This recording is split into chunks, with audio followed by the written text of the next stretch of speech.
Hello, friends. My name is Steve, and we're here today to discuss the Thousandfold Thought and the Prince of Nothing trilogy. We are finally at the end of the Prince of Nothing trilogy, and it's the last 100 or so pages. Was it chapters 14 through the end? Quite a bit happens. Just quite a lot of information in these last few chapters, but I'm sure we'll talk about that. It's my first time reading this trilogy, and we're here with Daniel and Katerina. Daniel, will you give us an introduction? I'm Daniel, and I have read this trilogy, both of the trilogies, a couple times. So I know the second apocalypse a little more than these guys. Maybe just a little. A little bit. So hi, I'm Katerina. This is my second time reading The Prince of Nothing, or second time having finished The Prince of Nothing. And what can I say? Like, I finished it on time. I have notes this time, so it should be fun. And before we get into the Thousandfold Thought, the last few chapters, just want to mention that we will be taking a week off next week, and then we'll come back the following week to start the first couple of chapters of the second apocalypse. The first book is The Judging Eye, I think. Yeah, cool. Yeah, so if you're reading along with us, kick your feet up for the next week, and we'll be back in a couple of weeks. So, Daniel, what did you think reading this one again for the fourth or fifth time? You have to go first. News first. Well, okay, so part of me wishes that we had more of this sprinkled through the whole book, because there's lots in these last few chapters, and there's some stuff that I didn't understand, which I'm sure we'll get to. But I'm satisfied. I feel good about the way it ended, but I kind of want more. I feel like there's a lot that's carrying over into the next series. Like, we had a lot of answers, but there's lots of things that have happened in the trilogy that we just don't know about a whole lot yet, unless I missed it, which is totally possible too. So, but overall, it was satisfying, just not as much as I would hope it would be, if that makes sense. I think that's a fair assessment. I can honestly say for myself, I don't think I'm any wiser reading this book for the second time than I was the first time I finished it. Like, if anything, I have more questions because there are just a lot of things that I didn't pay attention to on my first read because I thought for some reason I thought they were irrelevant or just not important to the plot. And they may not be as important to the plot of the first trilogy, but having read a little bit of the subsequent series, I have so many more questions about so many things that were just like mentioned here and there throughout the like last 100 pages. Huh. And I think we just so happened to stop at the right place. I think this chapter and chapter 14 was a perfect place for us to kind of leave that last lump that we were going to read. It's because it seems like all this information just poured down in chapter 14 right away. So, I don't know if that was by accident or if you both knew that and just planned it that way, but worked out. So, It was a broadcast. It was fast. These chapters went by really quickly. Jumping from 3 or 4 vantage points, it seemed like 3 or 4 different places. that was I thought, very cinematic. It felt like a movie, like jumping back and forth like that, and that worked really well. I really liked that because we were getting bits and pieces, and they weren't too long. They were just long enough to get an idea of what was happening all at the same time. Yeah, I'm happy that I didn't have to read like 50 pages of just battle, but maybe I would have appreciated to have a little bit more page time with Kellus and Moangus. Like, it felt like their conversation was just like, for the amount of information that we got from it, it felt maybe a little bit too short or too scattered throughout the whole thing. I wonder how much of the battle that we really needed. I think it went on a little bit too long. I think it was a little overstuffed. But I'm not a huge fan of battles anyway. But I think that like you said, I think it would have been better to have more of that conversation. But during that conversation, every word in those is like packed. Like every word is heavy. I have so many quotes. Okay. Where did you guys want to start?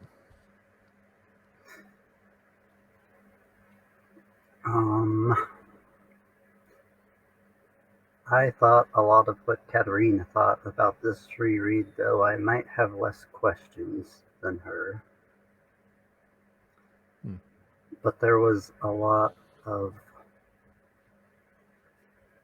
future information. And like you said, we didn't tie a lot of those like more outlandish strings together, but this series is just a replication of a historical event with like insinuations of something greater, if that makes sense.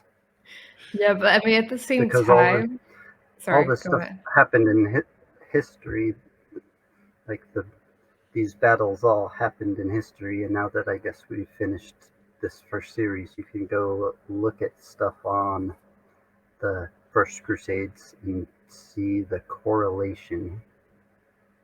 But now the First Crusades are over, so we'll see what happens next. Yeah, but at the same time, I like as much as the Crusade is like the overarching plot of the trilogy, it also feels like, I mean, at the end of the day, it doesn't feel very important. Like that's not really what the story is about. Like it's almost like this, especially after read like few of the books in the second series, like the Prince of Nothing trilogy starts to feel as almost as a prologue. Like it's just the beginning, or it's just a teaser of the things that actually matter or are going to matter. Oh wow. It's a long prologue. Like it's just a setup for the second series. At least that's how it feels to me at like this point in my journey with the second apocalypse. And I agree with you, Katerina. I think the Holy War, it was just another tool, right? It's just another tool that Kellus was using to his own ends. He was playing a long game, though. Well, that's the thousandfold thought for you. Yeah. So the first note I had was from Esmenet, because she's having these desires, and she's kind of like this leftover from her body being taken over, and her journey. I was hoping she would have more to do in this last little bit. I wish she would have had a bigger role to play, but maybe she does in the second series. But I was hoping that she would be more of a. She plays an important role, but I wanted her to have more substance, I guess, in these last little bit. I think that's a fair point. She does not have much to do in the last few chapters, but I guess you could say that most of her arc has already happened. Like we have seen her go from the harlot that who everyone despised to becoming Kellus's empress wife, like one of the most powerful women in the Three Seas. So I guess there's not much further for her to go at the end of the book, or in the last in the last 4 chapters. I mean, the one thing that's important to her character in those last chapters is that she again is forced to make a choice between seemingly dead Akamian, or being loyal to seemingly dead Akamian, and Kellus, who represents the sort of I don't know, luxury, power, wealth, everything she's kind of been hoping, aspiring to her entire life. And once again, she chooses Kellus. What a surprise. What did you think, Daniel, I was of glad. this read? I was glad that nothing bad happened to her these last 100 pages. That's fair. Yeah. She survived. I mean, it's a nice change from being constantly stoned and assaulted and sold, Yeah. starving. Abused, losing your shoes broken. I, in a way, it kind of felt like she went backwards in a way, because she, I don't know if she realized, or if maybe I realized, that she she didn't have as much control as she thought she did. She kind of felt like she's still under Kellus's thumb. I feel like in the last conversation she had with the commune, she did come to the realization that Kellus did not love her, that he was manipulating and using her. And I think the question for her was whether that actually matters. Like even if she's being used for being a woman, or for because she's an intelligent person, like if that gets her the things that, if that has given her power, if that has given her the status she has, like, does it matter? And I mean, I don't know if that question is answered, but I think that's kind of the dilemma that's standing in front of her. Still kind of thinks Kellus is like the savior and she's having his kids, even though she's decided that the savior is like not the best thing. Because even Akamian still thinks he's the harbinger and he's like come to save them from the second apocalypse, even if he is manipulating everyone somehow, just because of his Seswatha dreams, which get more intense at the end of this book.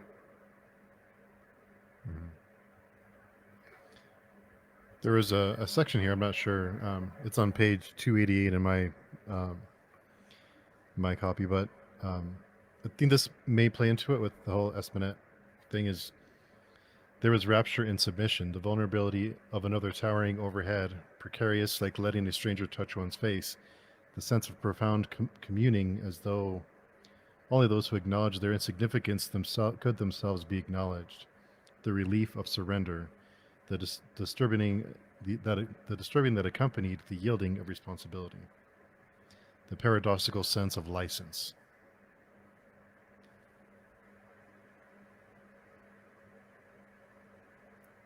I guess there can be something freeing in being a slave.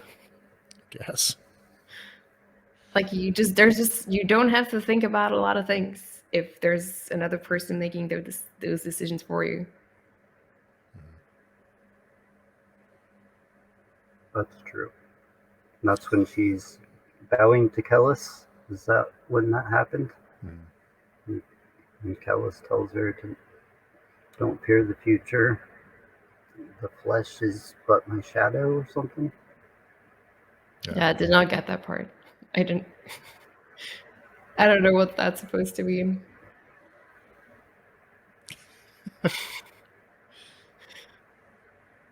So yeah, so there's there with the heavy stuff. I'm not sure where you guys wanted to start. There's a lot to take apart. So I guess it's where do we start with that stuff? We're talking about Esmenet, so I guess let's talk about Acadian. Okay. Since he's there, stumbling into Confus immediately after him and Esmenet do whatever they do. They coupled. They're married, so I like that that's your preferred term for that. Coupling. Well, no, never mind. Never mind. Well, I mean, just before that, like going back to the comment, just before that, Cnaiür tells him about Kellus and his true nature, so to speak. Yeah, and I think at one point he says, "What do you have that he hasn't taken from you? He's taken your wife. He's taken your magic. Now you're just like an old, grumpy guy." Yeah, I got a little bit confused, I suppose, about why it was Cnaiür's revelations that finally made a comment and realized that Kellus was manipulative or not the good guy he was trying to convince the comment he was. Because it seemed to me that even in the part we read last week, a comment was sort of already realizing, or at least coming to that realization. So I didn't quite understand like what was like what changed in a comment's thinking. Like what was it that Cnaiür told him that he didn't already know, or that made him change his mind finally?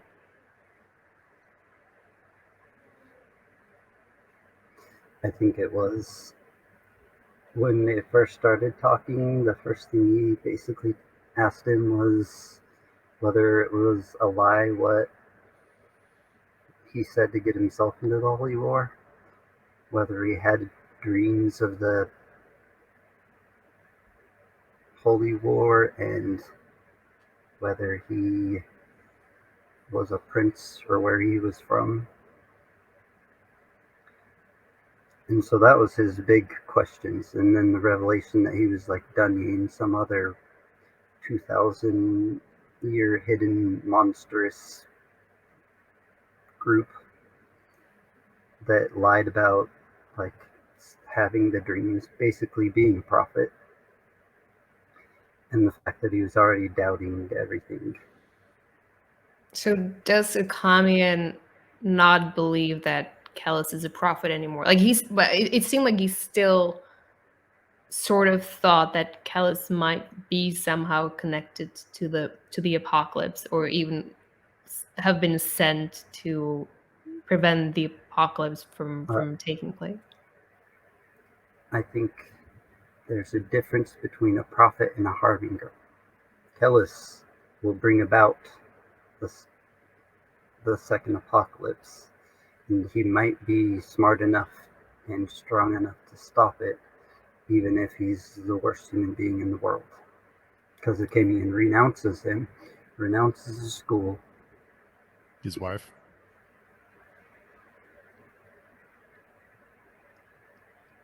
everything, except books.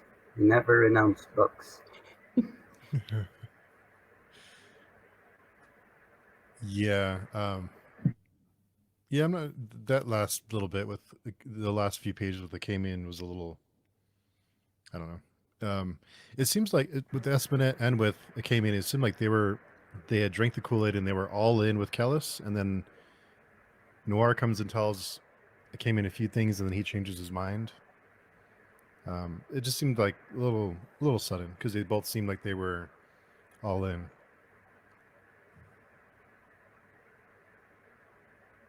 I think it made more sense to me with Esmenet because there were already some hints, or like you could see her sometimes thinking that Kellus didn't quite love her, or kind of realizing that maybe he only wanted her for her body, or like her breeding capabilities. But as I said, like in the end, like she makes the decision to stay with him. So it doesn't really matter for her. And I think it came in just since he had his one thing he cared about taken from the other thing he came to care about. I like had a grudge. There was already a chink in the armor of his like unfounding love for Kellus, and he had to look at it every day.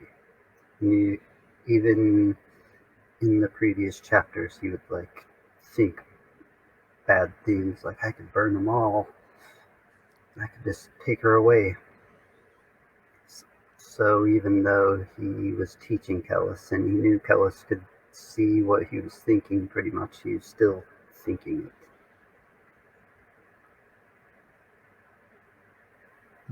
it. I mean, I found the last few pages, the part when he's saying like I renounce my school and I renounce my prophet. Like I found that very powerful. Like because we've kind of gone from the commune, the cynic, the one who does not believe in the consult, who thinks that the second apocalypse is just like it's not going to happen. It's very unlikely to happen. He goes from that to having complete, absolute faith in Kellus, and then finally going back to the cynic or disbeliever again. I did find that powerful. What'd you Him think? sorry. No, I'm sorry. Go ahead. No, I was just going to say that I think at the end of this book, he is probably the only person of at least of like the original cast of characters that we encountered who, well, apart from, well, I don't know, maybe Cnaiür, I guess, he's the only person who has actually come to see Kellus for who he is and who is now able to see through his deception. Everyone else has succumbed. That's a good point. Maybe Esmenet to a varying degree, right? Not enough to renounce. She's carrying a baby Mathonet, a half Dunyan. Yeah, that was another one. Big surprise there about Mathonet being Kellus' stepbrother. I mean, there are some hints, but very, very subtle. Like he's from the south, but he's apparently very pale. He's very tall, and his sermons are mesmerizing. So if you try really hard, maybe you can put two and two together. But I was, when I read the book for the first time, I was completely shocked. Like that thought that he would somehow be related to Kellus never occurred to me. Like for all I knew, I thought that Mathonet was somehow like an agent of the consult or something like that. He did spot a Camian, right? He knew that he was one of the was it the few, or I forget what the Yep. term. So he did spot him, but I didn't put that. I mean, that was, you knew that there was something different about him, but we rarely saw him the whole time. So, but yeah, I'm sure there's little hints.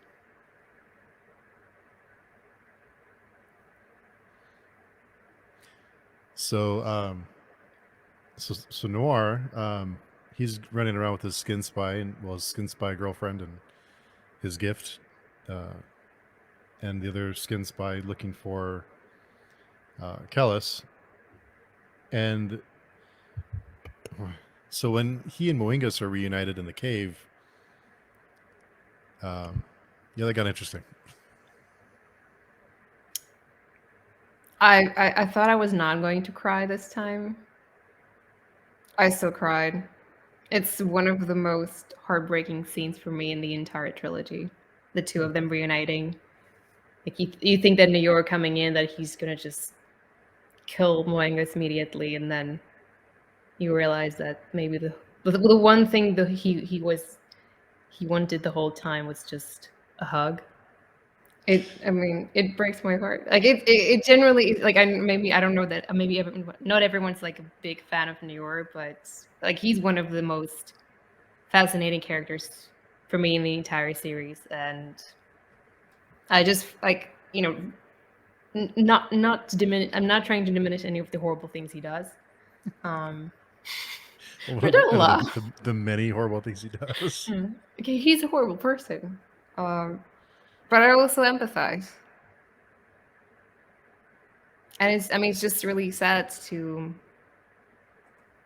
realize, like, to just read again and again about how broken he is and how he takes it out on the world around him and the people around him.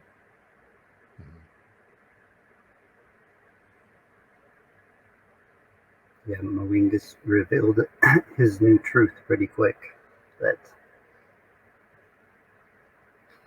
the truth stays there when you search for it. If it's a lie, it'll just wash away. So the fact that he's been struggling with it forever means it must have had a lot of truth to it.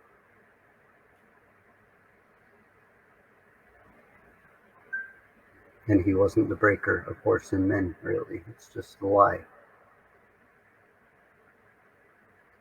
What was his pet name? Cnaiür? Cnaiür? Yeah, that's what broke me. It was so sad. No. Yeah, and then he. Well, it's not very. It's kind of confused, but I think Moing is already dying because Kellus stabbed him, and then I think Cnaiür, he finishes Moingus off with the core, if I understood it correctly. And then he's like, "Please don't leave me again."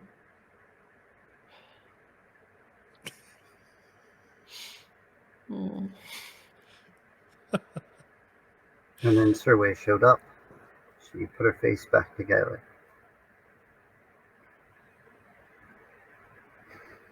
Yeah.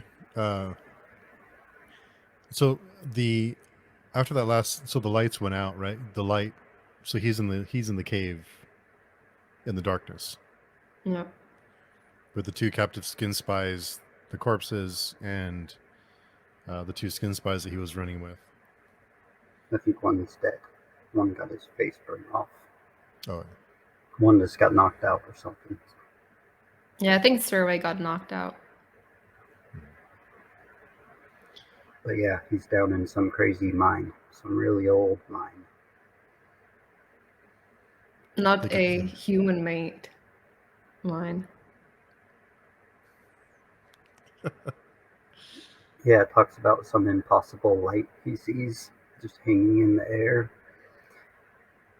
When it talks about the bays, well, I think that was when the Kenyan was having the dream, when they were finally like seeing all of Golgotha.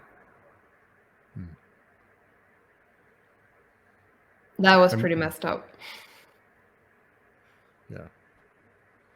It talked about how when the ark fell out of the sky, only 1 in 100 Inkarai survived, and still 1,000 Inkarai fought in the battle.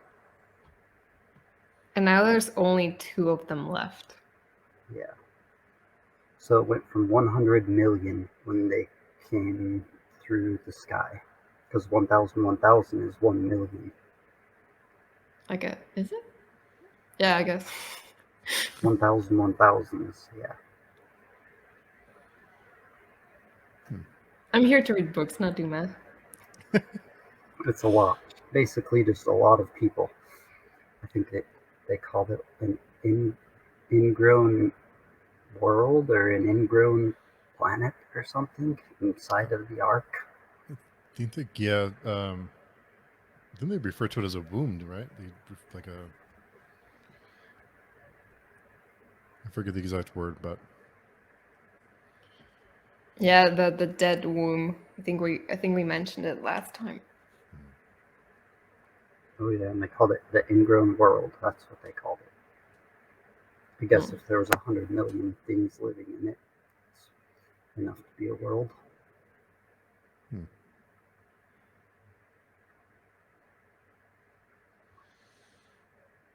And then the deception of Seswatha gets figured out in the Camian's dreams. Does it? I got very confused in that last part. Yeah, I was confused too. Where the king realizes that he's not really there to save the girl he's going to save, and Seswatha's like, well, if you find her, she's not going to be the same. We actually need to get the Heron Spear. And then there was another dream afterwards, yeah. Yeah, that was the one where I got confused. Yeah, I was lost. So it seemed like... So it was the same dream that we've already went through a couple of times.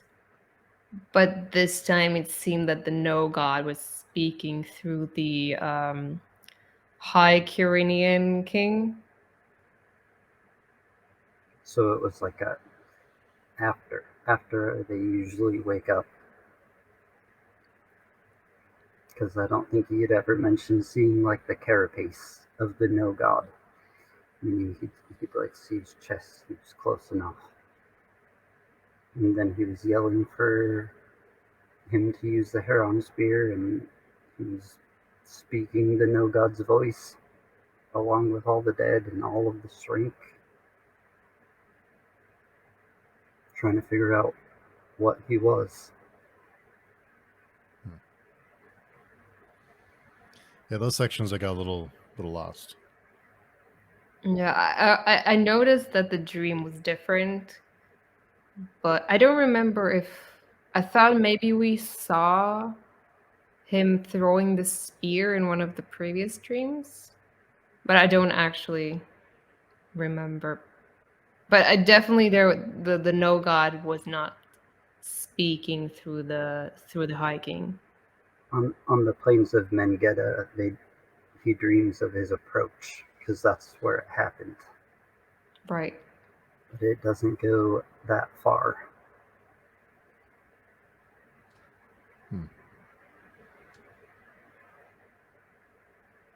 And who knows what happened. I guess we know that the no god died somehow.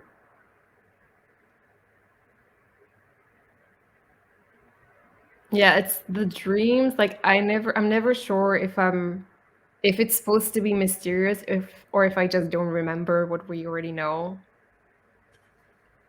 And then I think Katerina thinks this is not how it happened at one point, even while he's dreaming.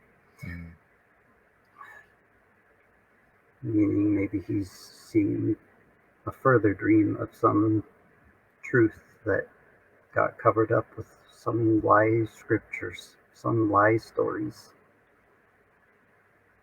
Yeah, I feel like that's something that's more like it's not supposed to be resolving anything. Like it's more of a setup for the next books to come. I want to ask if that gets explored more, but I probably shouldn't. What? The Saswatha dreams and the Hedron spear, and I'm guessing it does, but I mean, do you want to know? no, we'll find out here in a couple of weeks. A long time ago, I said that Bakker doesn't write things for no reason. So, if there are unanswered questions or just mysterious things, maybe they're there for a reason. Not that he's not vague a lot of times. I think he likes to let the mystery of your mind lead you places, so he's vague a lot of times about things. There's one part where a boy is scooping up the salt of this dead wizard or mage, and that was pretty weird. And the bird came with the little face. And do you want to know a secret? Yeah, what the hell what the hell is that supposed to be? What, the bird's secret? Yeah, Yeah. what is he telling him, and why would he tell this random kid on the street? My guess is that it was a terrible secret, and the kid didn't walk off the street in the end. It's a random guess, but I don't think you approach a thing with a human head and a black bird body and anything good happens. Nothing good'll happen. It's bad news. And Raul will tell you that. Yeah. Rest in peace. There's a lot of rest in pieces this chapter. The Ikari dynasty. Rip. I guess you're still surviving. You're the last remaining Ikari. Yeah, I'm making my allegiances clear. Making my claim to the throne.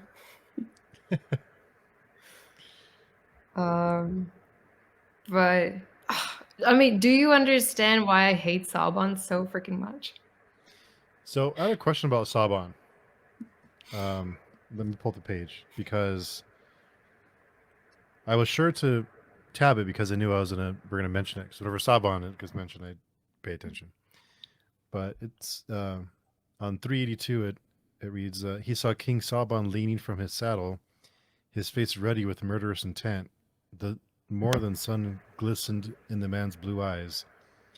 He saw the broadsword that took his head. I read that as Saban was dead, but I think I misread it because he's there at the end. Yeah, it's no, he decapitates Confus. I misread that one. So. Yes. Confus was doing the seeing. Yeah, that was from Confus's point of POV. Yeah, I totally misread that part. Confus couldn't use a sword. Let's be serious. I mean, he did kill the skin spy at the end of Darkness with his sword. It's true. But to be fair, like, I mean, that's the thing I like about Confus. Like, he's not a warrior. Like, his strength is entirely in, like, he's not a warrior. He's a great general. Like, his strength is not that he can come somewhere and swing his sword and save the day. Like, he's a thinker. Like, he wins his battles through his intellect, and I like that. That's what makes him interesting. That's one of the reasons why I think he's a great character. But he wins battles with checkers intellect, and Kellus is playing chess intellect. He could never win a battle of intellect against Kellus, so he just ran away screaming and claimed he was the winner. Like a good delusional leader. Yeah, I mean, I think... And you're referring to him in the present tense. He was a thinker, was a leader. He did win battles. It's true. Well, thank you for driving that deeper. I'm sorry. No, but I think I guess I kind of agree with what you said. The way I read it is where I thought the way I think about Confus losing in the end is that. Well, I mean, I think we mentioned it's at different points that, like, Kellus, like not Kellus, Confus is this mantra that war is intellect, and Kellus, at one point, I think in the Warrior Prophet, says that war is conviction, and I think what Confus shows is that, like, you can be a smart guy, you can devise the best strategy, but if you don't have people who believe in you, like people who will obey or like who will believe in you enough to listen to your orders and do what you need them to do, that it doesn't matter how great your strategy is, like you're still going to lose. And I think by the end of this book, Confus forgot that he spent so much time trying to convince himself that, or trying to believe in himself, that he forgot to make sure that other people, the people around him, still believe in him as well. And that's why he lost, in my opinion. Whereas Kellus, the whole thing, everything he's been working towards since the very beginning is to have people believe in so much that they would be able to, they would be willing to sacrifice anything. And that's how he was able to prevail. That makes Confus's last scene make a lot of sense, right? Because he gets up off the ground and he's like, why aren't they listening to me? your god's still alive. And then they finally start listening. Yeah. And the Cnaiür gets taken away by Zeus, the Sifrang. Does that make sense to you guys? Those were some weird POVs. Like, I don't understand really what the Sifrang. I mean, I guess they're kind of demons from the hell. But the sections, the passages with their when he's flying around, and it was really hard to imagine. Well, maybe that's the point. Like, you're not supposed to be able to grasp what it is to be a demon that's been pulled to the earth from the outside. Yeah, it describes it as like flat at times, but ever stretching outward. Meaning it's coming from the outside. I think one time they call them godlings too. And two of them died inside of Shime, and Zeus escaped. Iocus wanted him to go kill Achaemean, so to finally get his revenge.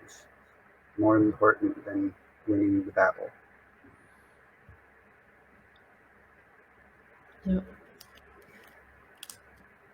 And then I kind of think that he was taking Achaemean to Iocus, but he had already just been injured too much, and the loss of blood just caused him to crash dead with Achaemean in his claws or hands, whatever this crazy demon thing has. Yeah, I was confused as to why he didn't kill Achaemean immediately, but I guess it makes sense that Iocus would want to exact his revenge on Achaemean Eyeballs. in person. He wants eyeballs. He wants to shove his eyeballs in his eyeballs, just like wait, they don't work.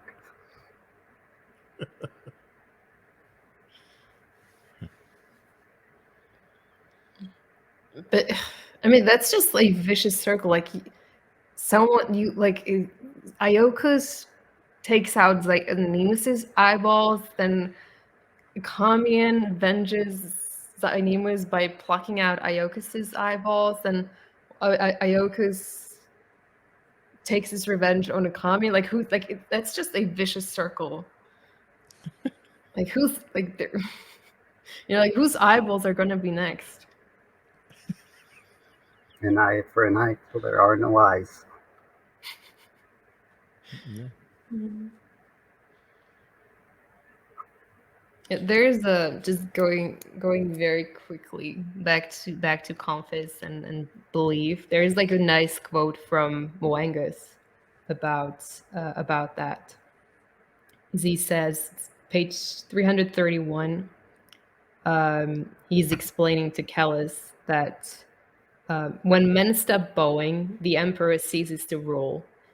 When the whips are thrown into the river, the slaves cease to serve. For an infant to be an emperor or a slave or a merchant or a whore or a general or whatever, those about him must act accordingly, and men act as they believe. The identity of men is determined by beliefs, the assumptions of others. This is what makes them emperors or slaves, not their gods, not their blood.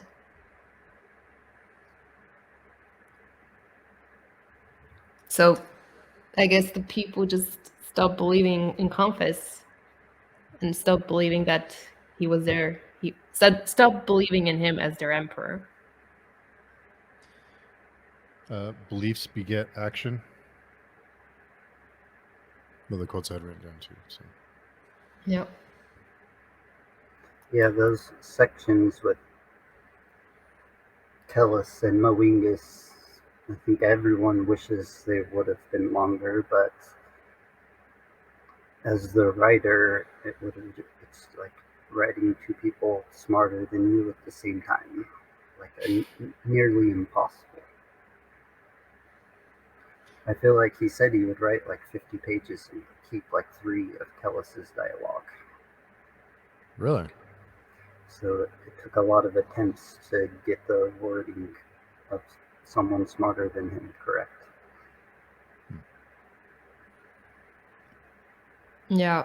I like a part of me would like to have more of them, but another part of me is like it's not necessarily that we've heard everything before, but it does read as sort of like a summary of the thesis of the whole trilogy.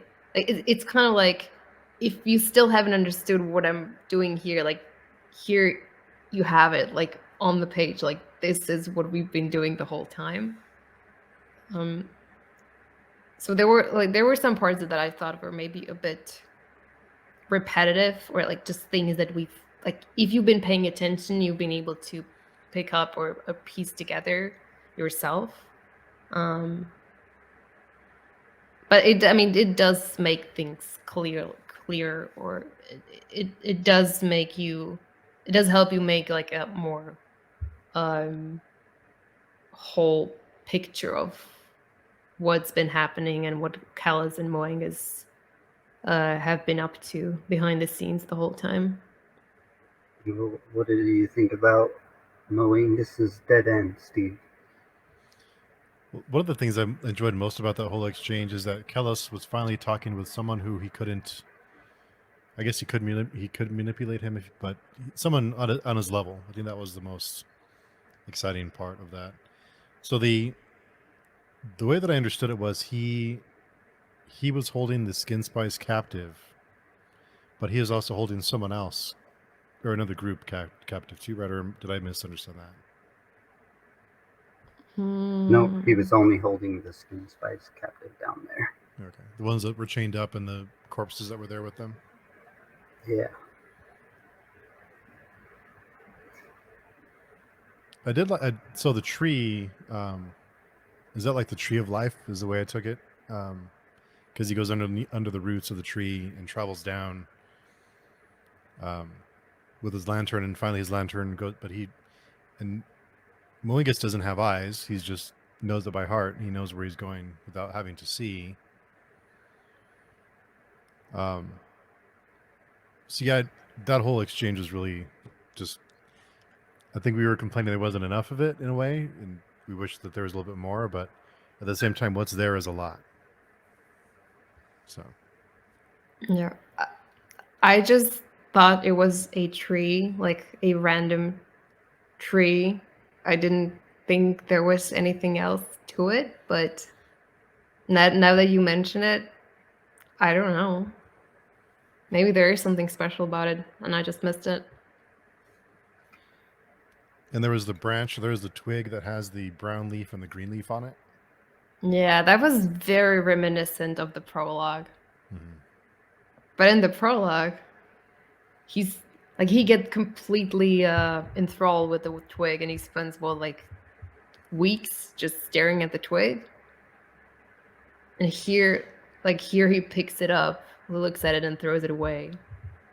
Like it's almost like I don't know if it's supposed to like symbolize how he's mastered the world outside of the fish wall. He runs so fast that rabbits have a heart attack trying to get away from him. Yeah. He's mastered the wild, maybe. Yeah. Or something. Is he mad? Do you think Kellus has gone mad like his dad suggests, or what? I think he's the next step. But I did, going back to kind of what he mentioned about belief. When Kellus came back, he called himself a prince, and that automatically gave him credibility because everyone thought he was a prince. I thought that whole section when they discuss nations tolerate only those beliefs that can serve the great system of interlocking actions that make them possible. That was really interesting, but it made sense. Kind of his strategy for the way that he would set his plan into action.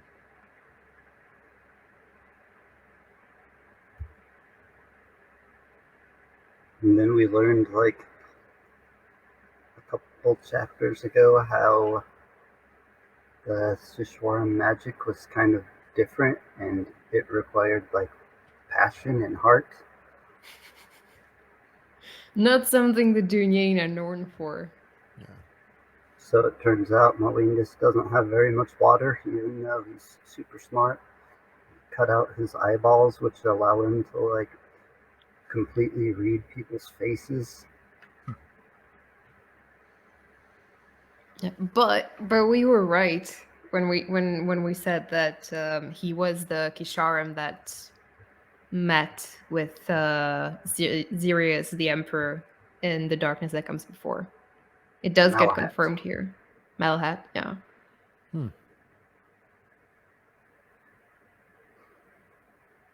That Moingus was the one who met with him? Yep. Understand. His name was also Malahat, and that's Moengus' name among the Kisharim.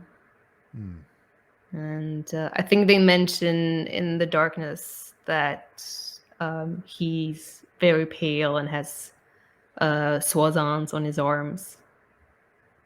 So it's that kind of gives it away if you know things about Moengus. I missed that.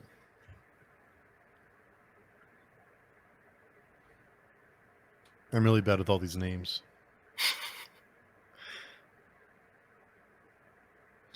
There was something else that I wanted to ask both of you about.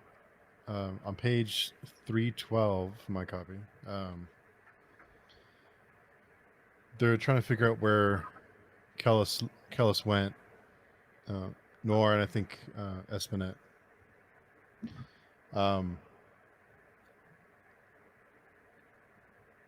So they're trying to figure out where he went. He says, "No one knows. Most think he goes to speak with God. Why do you think that? Because he said he goes to his father's house." So do they consider Moengus a god? Is that? It's Kellus using truths to just manipulate people. Yeah, he's got to go see his father, but he tells everyone that, and they win the war. He just consulted with the actual god, the Tusk god.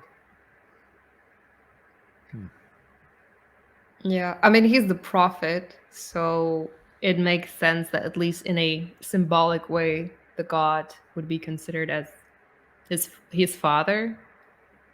So I think when he tells them that he's going to his father's house, they don't they just assume he's referring to the god and not to his actual father. Like, why would his real father would be in Shaima when Kellus has come from the north of the continent?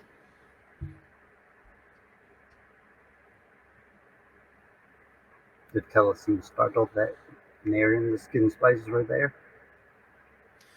His dad heard him first, but yeah, the Skin Spice could smell him. Sorry, could smell him the whole time. Or maybe that little seed of going to talk to his father was meant to get to Cnaiür. I don't know. Kellus did seem like he had to be quick with his chat. It's like, I don't have time to play these dumb word games. Yeah, I guess he did kind of Noir's. He could have let him there to kind of close or stop that arc, Noir's arc. He, finish that circle for him. Otherwise, he'd always be an issue for him. I'm guessing he's still alive. He's going to make it out of the mines or the caves or whatever it is. But who, Cnaiür, or? I'm assuming he will. From the sounds of it, Sarway can smell Kellus from like 50 miles away. So I think she'll smell her way out of that cave. or that mine. Well, he was going to slit his own throat, so there's that. A nice final swazend. Yeah. Well, he already had one on his throat for Serway, I think. Like a small one. Not too deep. But still. So the whole idea behind Kellus's motivation is to wipe the slate clean, right? To kind of start over from scratch. Is that because he had the Holy War, and his whole goal was to bring these two forces together to have them both kill each other, and then have a clean slate where he can reestablish or bring about a new age of thinking and a new age of new ways of thinking, I guess. But is that kind of the gist of it?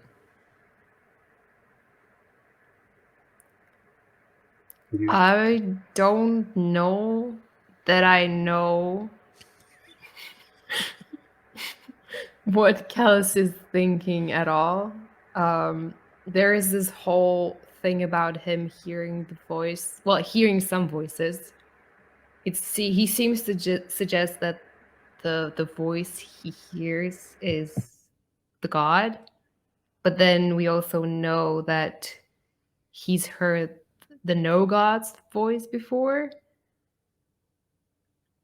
and he seems to not agree with the consul's plan to eradicate most of the population of the planet they're on. But what is his end goal and who's actually talking to him, or is he just insane? I'm not sure I really know. It's once he finally mentions, it's like, have you heard the voices too? And his dad's like, what, are you crazy? So his father grasped parts of the Thousandfold Thought, whatever that is, which what you're thinking, Steve, might be along the lines of what it is. Just breaking down the Phantom and the Inrithi into one something that is easily shapeable. Because he's... So, who knows? Whatever the Thousandfold Thought ends with. It appears as though Kellus thinks he definitely seen a lot further into the Thousandfold Thought than his dad did in the end. Or is he just crazy? Or is he just crazy? But then he mentions that his dad, knowing the monstrosities of the Dungeon, needs to do what the consult needs to do and shut the world from the outside. Otherwise, his soul is as damned as, like the Inquiry, as damned as the non-men. It's bad. Whatever his soul is in a bad spot. And then I thought that was really interesting. With the talk of the Sifring and all of this talk of the outside, does God exist? Well, even Moenga seems to acknowledge that the outside is real. But I guess he kind of disagrees with the way it's generally described by the Enrithi or by the Phantom. Yeah, he calls it fractured or shattered. Yeah, he says... Shattered mirror. He says, the world is open and our souls stand astride its bounds. But what lies outside, Kellus, is no more than a fractured and distorted reflection of what lies within. I have searched for nearly the length of your entire life, and I have found nothing that contradicts the principle. I have watched for years, I have counted, and the world shows no favor. It is perfectly indifferent to the tantrums of men. The god sleeps. It has ever been thus. Only by striving for the absolute may we awaken him. Meaning, purpose, these words name not something given. They name our task.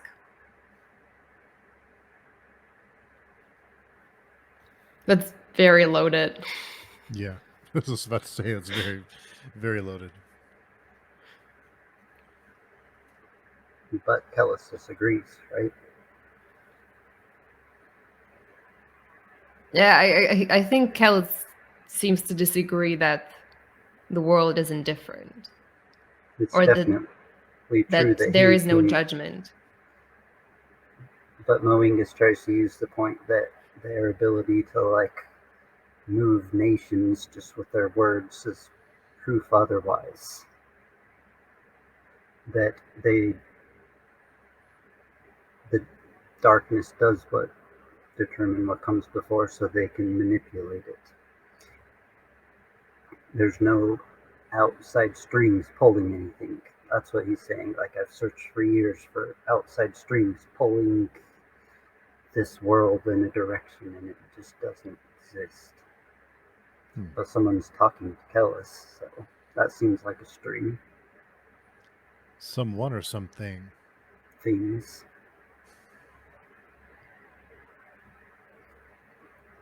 I don't know. Is God? Would you call God someone or something? Well, I guess it depends on if he likes me too much or not, I guess. And he seems to be Kellus. I mean, he seems to be suspiciously certain that he is not insane. That the voices that he's hearing are real, and that he has somehow been chosen to save the world. I guess at least that's what he says. Like it wasn't clear to me if he actually means it, but that is what he says to Moingus. There's also a part that I thought was weird that we haven't connected it anywhere, but Kellus is walking down towards his dad, and he like sees some kind of mural on the floor, and some other voice tells him to walk around it, and he like skirts around some mural on the floor. So the mural was figures with lances and a lion.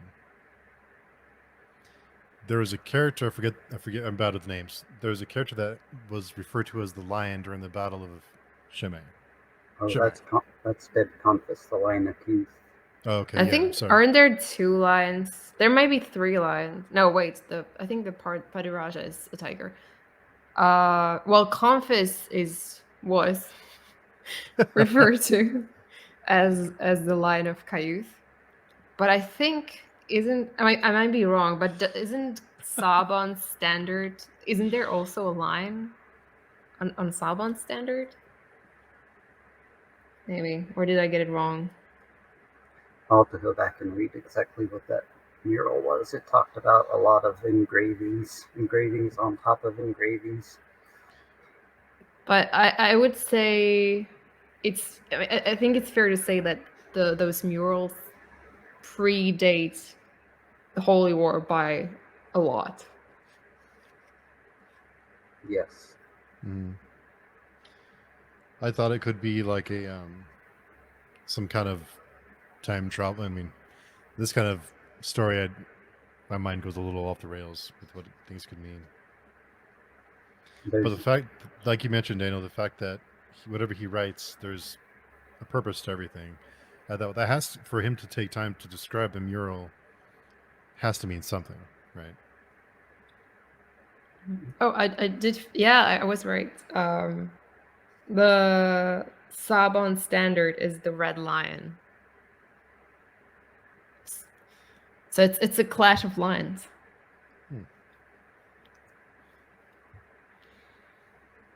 They're different than the Lannisters. But yeah.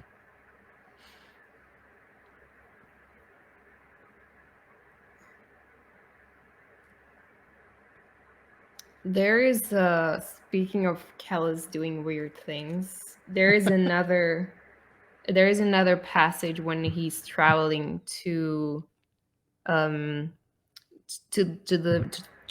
city, to the ruined city. He's just walking through on the plains, and he's shouting like around as if he's talking to someone, the world, like the god, I don't know. And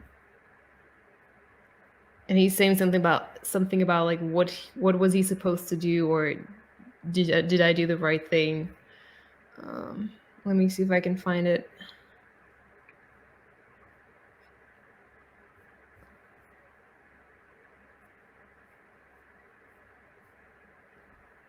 I remember that part. Yeah, I think he says something like, "I know you can hear me. I know you listen." It's somewhere like right before he's chasing the rabbits and the jackals Yeah, in when he chapter kills 14. Confis's Kidrahu. No, it's Kellus. Yeah, Oh yeah, that, yes. he Yeah, I does think kill some somewhere. Kidrahu. Right, sorry, you're right.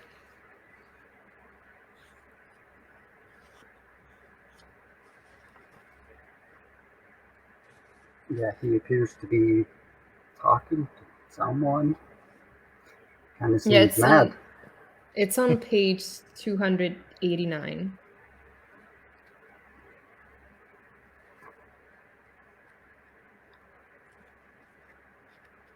Oh yeah. He says, "I know you can hear me," he said to the world, dark and sacred. "I know that you listen. What was I to do? They attend only to what lies before their eyes. They listen only to what pleases their ears. Things unseen, things unheard. They trust to you." So it seems like he's talking to the god. Maybe he believes in this outside and the damnation of the soul, and he's looking for ways to repent. It's like, I'm sorry I used entire nations as a tool, and I pretended to be a false prophet. What else was I supposed to do? I mean, interesting. Or maybe he's talking to the no god. Maybe he's saying that to the no god and not the god. Yeah. I wonder, like, if the Dunyain are damned, like, I have to wonder what kind of horrible things have they done that are even worse than what we already seen happen during the Holy Wars March. It gets worse. I think they kind of like killed all of the kindness, and I don't know, like the way God wants you to be, like a loving person. There's no love in them. I guess maybe the bottom line of my question is like, who decides what is good and what's bad? Like, how does one get, who decides, or what are what are the rules? Like, what do you have to do to become damned, apart from becoming a sorcerer, obviously?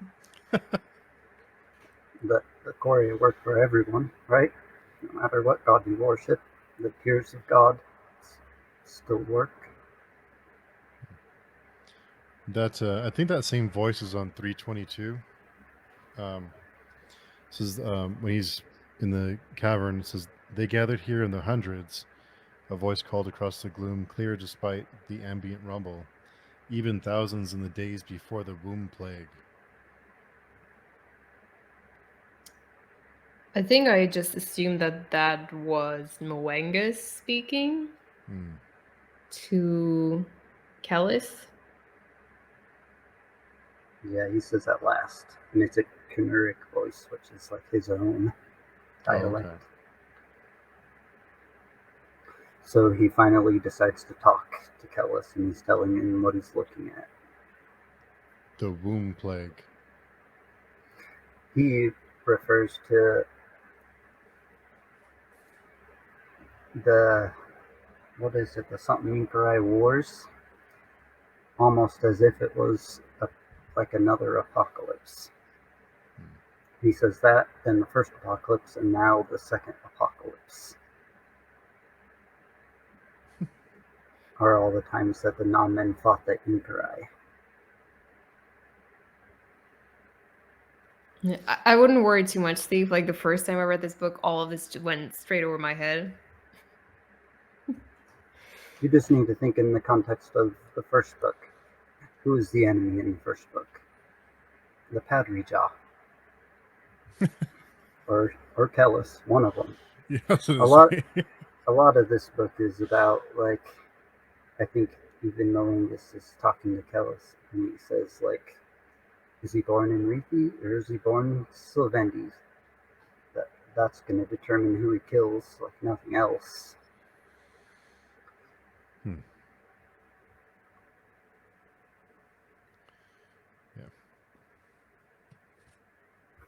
So On 375, he talks about they discuss to shut the world against the outside, to seal it through the examination of mankind.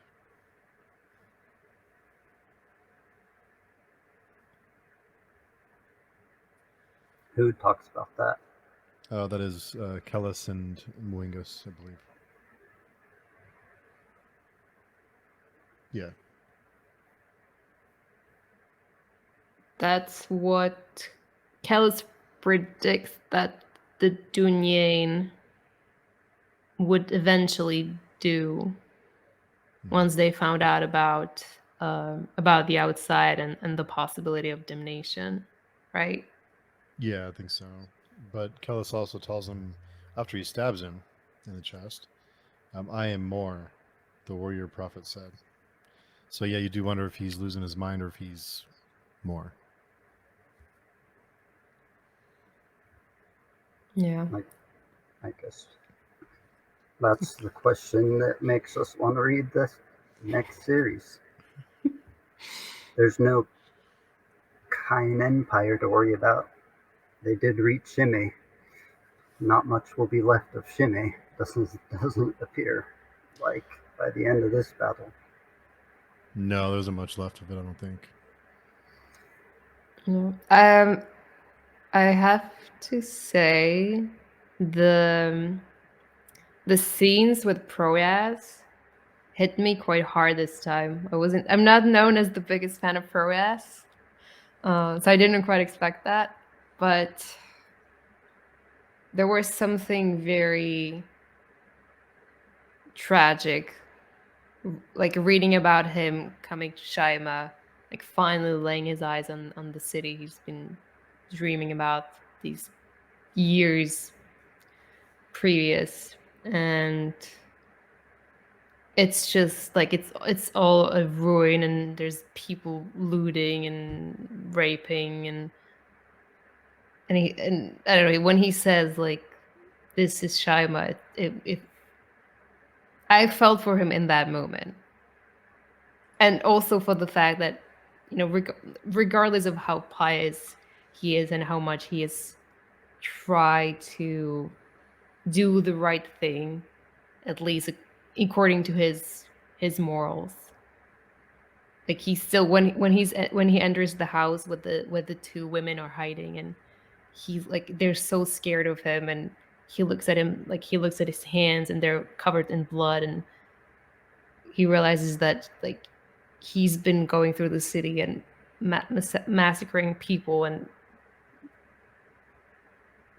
that like that's how, like that's the way he's entering the holy city, the sacred city. I felt very sad for him, and well, for the people in the city as well, but it was quite disheartening watching him in that moment, sort of coming to terms with the fact that like, it's just, it doesn't matter if it's Shaima or another city, like they were always going to take it by force, and there was always going to be a massacre, and there is not much holy or sacred about them recovering the city from the Phantom. And throughout this whole read of the trilogy, you both have asked me about the Phantom, and we still don't really have their perspective that I can recall. which is very interesting. About you don't have a whole lot from the. It's very one-sided, this whole conflict. The same way we learn about the First Crusades through the Christian perspective, where we were the saviors, even though we were doing real bad things to people. I always think, like, whenever there's like a war or something going on, I think a lot about unintended consequences. In this book, I think helped me think about that. Like, they're going to save a city, they become the monsters and just completely destroy the city and call it saving it. If you look back in history, there's a lot of that. And in current history, there's a lot of times where we'll try to do something and not fully think it through, and then we'll end up like immediately evacuating Iraq and leaving all our weapons there. Just things like that. There's a lot of themes in this book. I think every character kind of goes through their own theme in a way. And sometimes they intersect. Was this always meant to be more than once? It wasn't. It was never meant to be just a trilogy, right? It couldn't have. It was always meant to be two different series. Yeah, there was always more.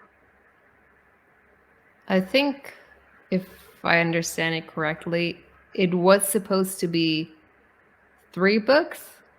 The first one being the Prince of Nothing, the second one, the Aspect Emperor, and then a third one without a title. Wow. Oh, you mean as far as series goes? The Prince of Nothing, Second Apocalypse, or no? Well, if I remember correctly, Prince of Nothing was originally supposed to be just 1 book, but had to be made into a trilogy. So it's kind of like each of the sub-series was supposed to be like a single book, and then got expanded into like a sub-series.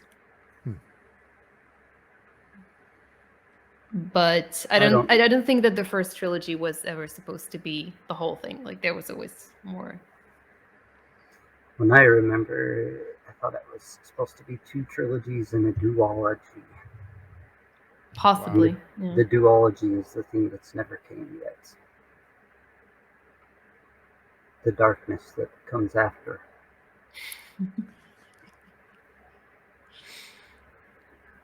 Wow. Yeah, lots of stuff. Yeah, we didn't talk much about the battle. The Scarlet Spires making their way into the city behind their Javer shield walls and just blowing every foundation to the ground to see who was inside. Trapping themselves. Pretty much all dying. Yeah, I think they're gone, right? I think they Rip the Lazarus. Rest in peace. I mean, R.I.P. Everyone I like in these books is gone. Noir's still around. He's just in the dark. Yeah. He seems to be out of the picture, at least for the moment. But yeah, Conf is gone. Sirius is gone. Eleazarus is gone. I mean, Iogus is still around, so there's at least some Scarlet Spires are still alive. I'm not sure how many survived. There should be at least a couple. Well, and then we got Kellus using the third inaudible and using like what normally would just transport your voice and just transporting his whole body places. Yeah. Snapping behind people, cutting faces. I completely missed the first time I read the book. I completely missed on the fact that he teleported himself from the labyrinth to Shaima. I don't know what I thought. I guess I just thought he we ran really quickly, or there was like a shortcut tunnel. Just appear both places. That's why time travel. Steve brought up time travel. Maybe it'd be just time travel there. They talked about like a white or a black gate that he stepped into before. I feel like it was Saraway was like coming at him or something right then. Who knows how it works? I don't think the mandate can do it. I They're mean, not smart enough for the third inauterals yet, whatever they are. as far as we know, no one can do it. I think Aklamian mentioned that allegedly there was some ancient non-man king who was able to do it. Maybe you have to go to the Inquiry non-men war, read about it. That seemed like it was a 4-page section in the glossary. That glossary is massive. It's full of good little chunks of maybe useless information, maybe good things to know. I couldn't think of any good way of talking about it because there's just too much going on. There's a ton. It's 100 pages long. Yeah, I think a lot of it is just names of some obscure Cnaiür or Sidoni lords that appear like on one page in the entire trilogy. But there's a couple of things like the non-man Inquiry Wars. There's a small section about the Fanonry was the Phantom faith, the Phantom religion as well. I don't know if this one has the dialects in it, but there's like a breakdown of the dialects and like root words. Like it gets deep. There's 50, 80 languages or something. I don't know. Jeez. Maybe hundreds. I think the language tree is in the first book, at least in my editions anyway. Maybe it'll show up again, I think, too. Yeah. It took me until like the last 50 pages to realize there was a map of Shaima at the back. I was getting confused, all these gates and like positions of troops. I was like, why is he making it so complicated? And then like, if only I had a map. And I was like, wait, is there a map? There was a map. So my bad. That it would have made things a lot clearer from the beginning. You did better than I did. I didn't realize it until I was done. I was flipping through the appendix, and I was like, "Oh, there's a map here." It was a very broad scoping battle. I think the big part of the battle took place like outside, and it was really only a Camian that saved the Holy War, maybe, and Kellus in the end. But Sabon as well. Yeah, I don't King know. Sabon. Maybe it would have probably been a better fight between Confus and Sabon had Kellus or had Acadian not just murdered a bunch of people and threw them all into disarray. Half of them were running away. He had no control over his army, and right when he regained it, he realized that Sabon was about to cut his head off. Yeah, it's. I mean, that's an interesting question. I wonder if Confus's men would have defected if Akamian hadn't attacked them first.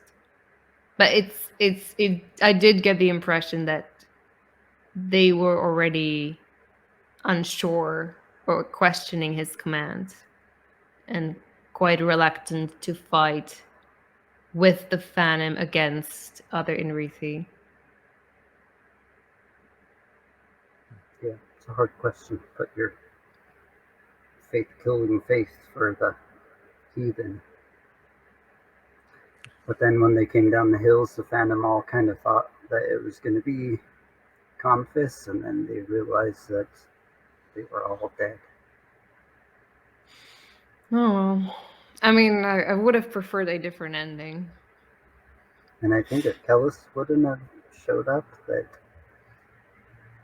most of the Scarlet Spires were either dead or fleeing, and pretty much the Sishwaran was in control. There's only a couple of them left, but they were the most powerful ones, and they would have just killed everyone in the city, probably. They had removed all their obstacles. All the mages were dead. Except Iogus, wherever he was, hiding somewhere. Waiting for... Trying to control his Sith ring. I mean, I bet that takes a lot of concentration. So do you think that Kellus summoned Saban or somehow manipulated Saban into arriving, coming to Shaima, but later so that he could ambush the Nansur? Because he wasn't supposed to be there. He was supposed to be in Karaskan. Where he belongs. Yeah, he can stay in Karaskan only once. He wanted to be a king, so he should be a king. He should not be going around decapitating emperors. The rightful emperors. We definitely didn't get that answer, I guess. What made Saban decide to come? He's still alive, so maybe we'll hear more about Saban in the future. Oh god, no.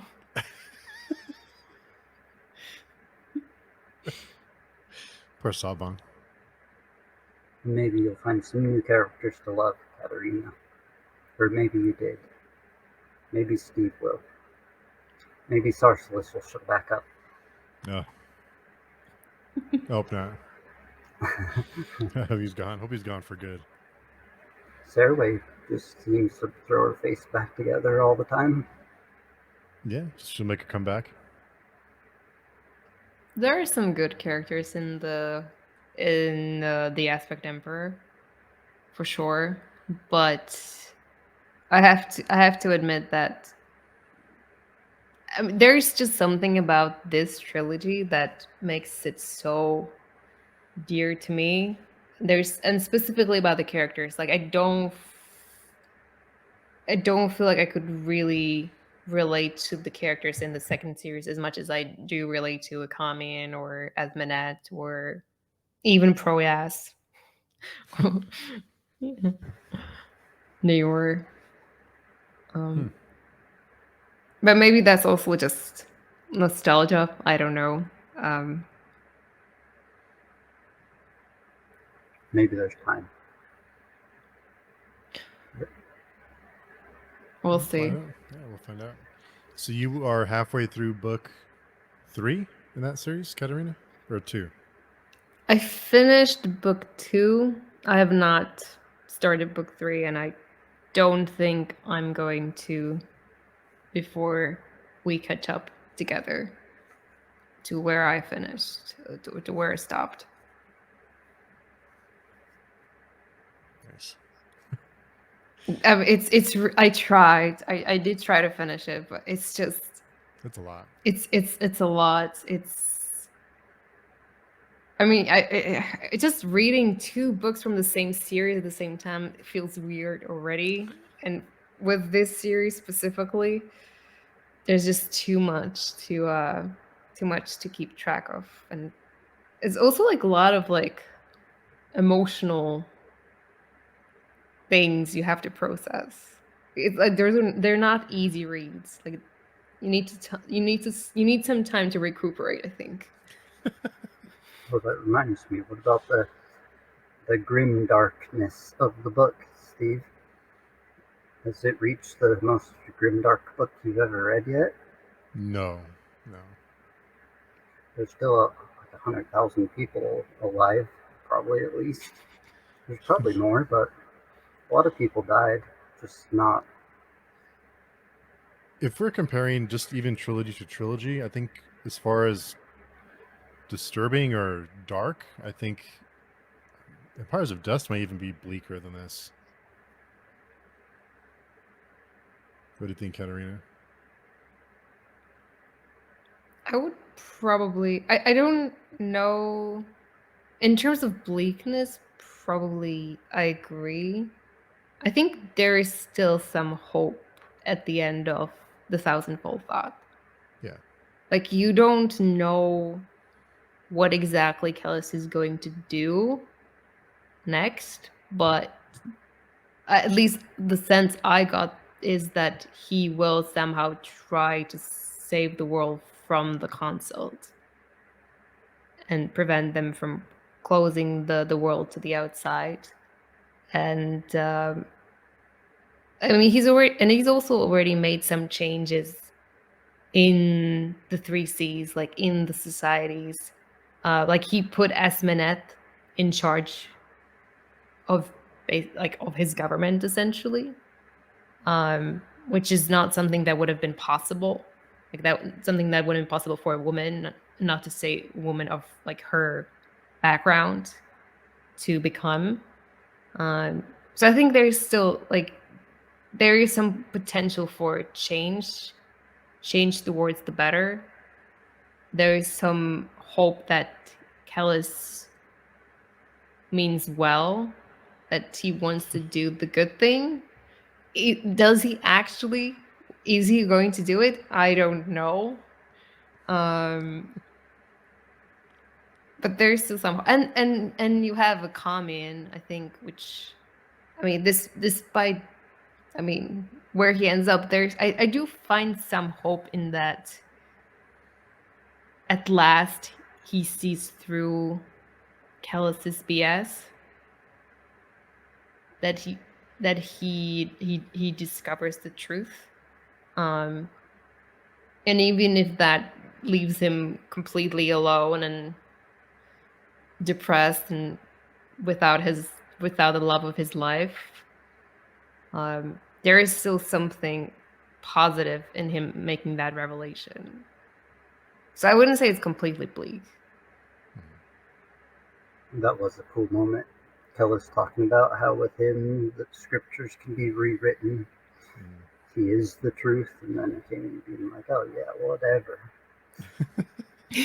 I hate you now. I'm leaving. And he just limps out on a cane, and they just let him go. I'm renouncing But you. wait, Kellus says, what, next time you come before me, you will bow? That was very ominous.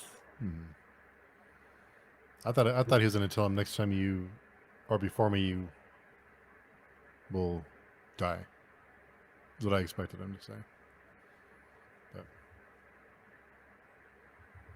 I mean, it's also interesting in that, well, clearly Kellus does not want a commune dead. Because if he wanted him dead, he could have killed him on the spot. Yeah. So Same with Cnaiür. Same with what seem to be loose strings that Kellus leaves around. How loose are they, or are they really knots holding the other stuff together?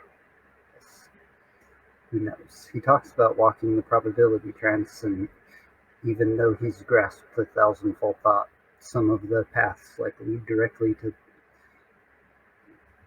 catastrophic results, and some of them just go into shadow, but he knows they're not good paths somehow. So even his probability trance has its limits, whatever they are, whatever the probability trance is.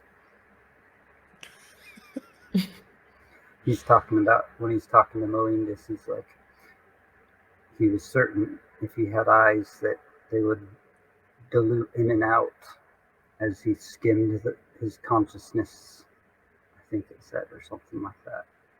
Basically, as he went out of focus to walk the probability trance, but he didn't have eyes, so Kellus couldn't see it.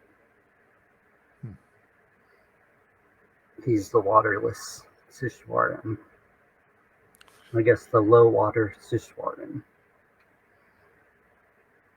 That was one of the craziest parts to me, how knowing this, I thought he was going to be the all-powerful, having been in the world for so long, there's no way he wasn't going to be so fragile in front of his son. But how was he to know that his heartlessness would make his magical powers worthless in the end? That was a major miscalculation. But we were kind of led to believe that he was this all powerful, all knowing person. Like that's what we learned from Kellus. That's what Cnaiür was thinking. So we were misled. We learned that he was able to pass his dreams to the people he knew from Ishwal. Just not everybody there. All the people that he remembered before he got kicked out. And even that almost broke him, he said. What else did you have in your notes? Katerina, anything else you had written down for us? I'm looking through my notes. There's one quote from Compass, which was my favorite. All right, It's another iteration on the war's intellect. When it's when he's standing, I think it's like standing on a hill looking over the battlefield, and it's like, how could I ever have thought that there was something wrong with me? Like, obviously I'm the god, like I'm winning this. What was I thinking? And they're talking about war, and he's like, well, war is intellect, but men are stupid. Yeah. So I really like that. It made me laugh right before I cried. Compass will be missed. Yes, dearly. By me, at least. I left it at the part that I forgot when, but the minute the test knocked back the phantom, and they're like, "Take your blood with you." Oh yeah, it was a good line. Yeah, everybody laughed. I like the quote: "If war does not kill the woman in us, it kills the man." That was pretty hardcore. Reminded me a lot of the old war movies I watched. What happens if you're a woman? Oh. Yeah, maybe the man and woman's the wrong word. Maybe it's the fight. I mean, I know what they mean, but It's true. This world doesn't care about that. Women are barely allowed to wear boots. Yeah. We'll see if they get more power. Esmenet will. Yeah. Do we have any predictions for the future? I honestly have no idea what's going to happen. I have no clue. Zero. Anything you want out of the next series? I want to know more about the arc.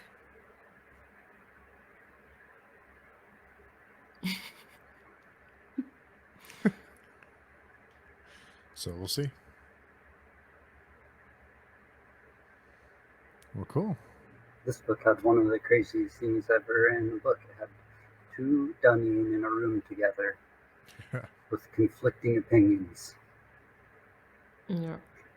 That was really great. So, how would you maybe not rate, but how would you compare the 3 books we read so far? Like, do you have a favorite? Has your ranking changed over time?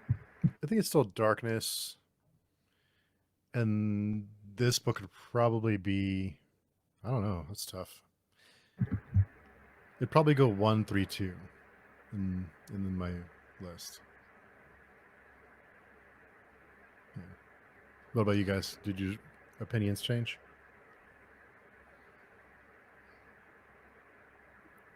No, I really like the last 100 pages of this book, though. I think I did enjoy it better this time around. It was the only one out of the 3 that I didn't rate 5 stars on my first read. But this time I actually enjoyed it more than the Warrior Prophet. There were parts of the Warrior Prophet that I found dragged a little bit, especially the first half. This one has slower parts as well, but it also has some of my favorite scenes of the. I mean, Darkness is still like S tier. Like it's one of my favorite, if not the favorite book of all time. Nothing beats that. But Thousandfold Thought has some of my favorite scenes in it as well. Especially the scenes between Cnaiür and Conface, and then Kellus and Moengas. Those I think are really well written, and I look forward to them every time I read this book. I looked forward to reading them this time, and they were again like the parts of it that I enjoyed the most. So I think like my I think my ranking did change.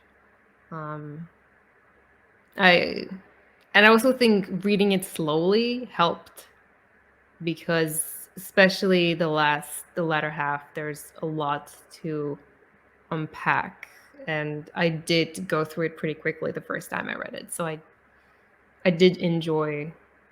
I think having more time to process everything helped with my enjoyment as well. And the fact that you also have a lot of questions you said at the beginning. See, Steve doesn't even know the questions you could possibly have, so that would add some enjoyment to the read, if that makes sense. Yeah, but I have the impression that I won't be able. Like, I should most certainly finish the Aspect Emperor before I go back and reread the Thousandfold Thought. Like, that seems the only way how I can get some understanding. This is true. There's the companion book. I think I mentioned it before. It's written by like a fan, but it's 150 pages of just afterthoughts, kind of like the appendix, but different. More like a history text, kind of. Well, we'll find out more next week. In 2 weeks. In 2 weeks, sorry. 2 weeks. Yeah, 2 weeks. And we should definitely find a time to read the Atrocity Tales. I don't know if it's after this first book of the second series or after the second book. I'll try to remember exactly when. He said when was the best time to read it, or when you wouldn't not. There's a time where there's some spoilers in there, but then some of the spoilers get revealed. They're fun. They're fun little stories. I feel like they're only like 20 pages. Some of them 30 Define pages. fun in Bakker's world. Yeah. I think one of the Atrocity Tales has one of the coolest revelations of the whole series. Of the whole second apocalypse world that I don't think ever even comes up in books.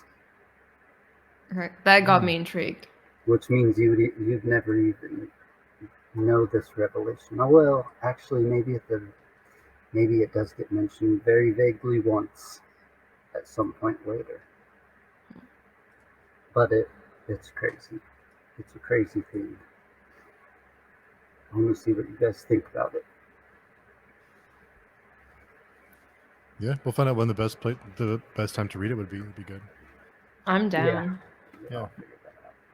I watched the interview with Bakker a couple days ago where he was just talking about his books. I think it was like the SFW convention one. And he was saying the only thing to be certain of is that we don't know shit. Certainty is a complete lie. Whoever says it is the first one you can call bullshit on.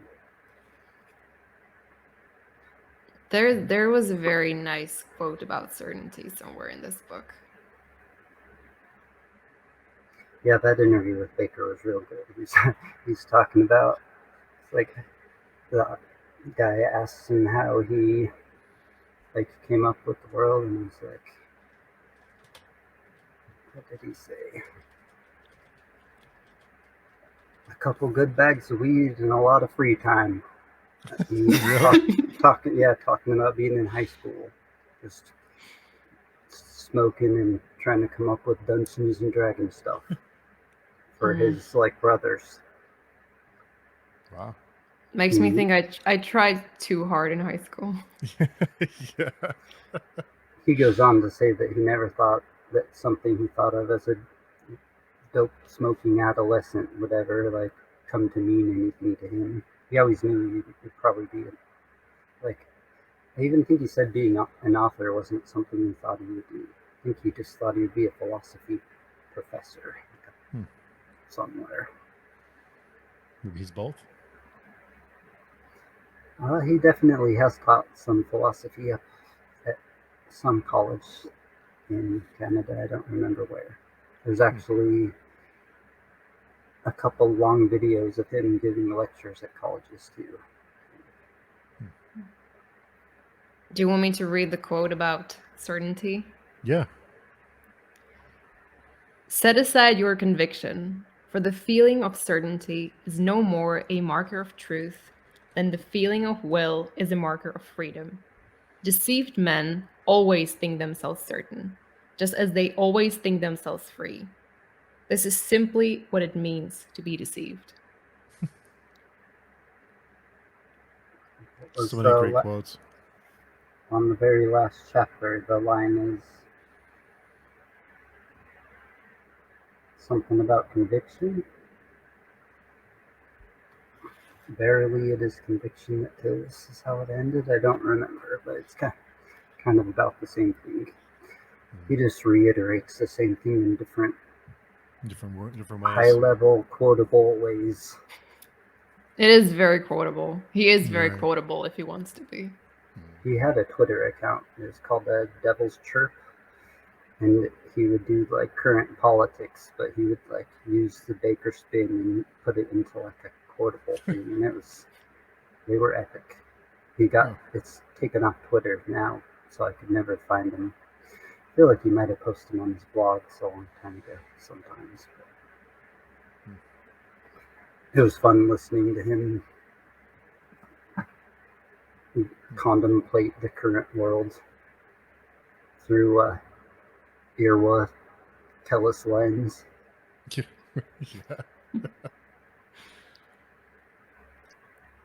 Cool, yeah. It's, in 2 weeks, we'll start the Judging Eye.